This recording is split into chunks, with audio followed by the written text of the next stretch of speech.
Balikan natin ang ating panayam sa dating direktor ng LTFRB-NCR na si Ginoong Rodolfo Hausian. Ginoong Hausian, magandang hapon po ulit. Magandang hapon din po ulit. Sir, meron ba kayong pagsisisi dito po sa ginawa ninyong pag-extend ng prangkisa ng mga kolorum na sasakyan noong kayo po ay nasa LTFRB-NCR pa? Unang-una po, hindi po yung kolorum. Meron po kasing marahas na circular noong 2010 ng LTFRB na kahit isang araw lumagpas na napaso yung prangkisa mo, ay forever hindi ka na makakabiyahe. Isipin niyo po yung mga na-invest sa transportasyon, nakalimutan lang na ma-renew on time yung prangkisa nila, forever hindi ka na makakabiyahe. So wala nang hanap buhay yung operator, wala nang hanap buhay yung driver. So nag-file sa kakaki pong ginawa, nung ako ay ma-assign dito sa NCR noong 2014, nag-file po sila ng motion to accept late filing of extension of validity.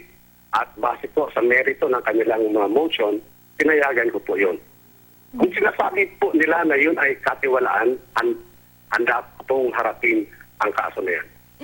Sir, paano ninyo planong linisin yung inyong pangalan ngayon pagdating sa aspetong legal? Sa aspetong legal po, wala pa po namang dumarating sa akin na kaso. At kung dumating po yan, haharapin ko po yan. So sir, wala kayong pinagsisisihan doon po sa ginawa ninyong pag-extend ng mga prangkisa? Wala po. Kasi tulad natin yung sa lisensya na pagmamaneho. Halimbawa, nakalimutan ng isang katulad natin na may lisensya na ma-renew ang kanyang prangkisa, ang kanyang lisensya kahit isang araw. Forever na kalabang paano kung maglabas din ang LTO ng ganong patakaran na kahit isang araw mag-start forever, hindi ka na makapagmamaneho. Magwawala po tayo. Yun po sa pagmamaneho pa lang. Paano po kung yun ang pinag-usapan yung hanap buhay? Na isang operator, nakalimutan mo mag-renew, isang araw lang, forever, hindi ka na pwede pong magpasada. Hindi ko po yan pinagsisisihan. Sir, may sinasabi kayo na para sa inyo, sa tingin ninyo, tila pagpapapogi itong nangyayaring paglilinis sa LTFRB. Bakit po ganoon ang inyong persepsyon, sir? Unang-una po ang ginawa sa akin, trial by publicity.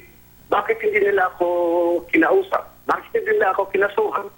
O kahit doon sa press ko nila, bakit hindi nila ako inimbitahan para automatic masagot ko yung mga charges na binabato nila sa akin?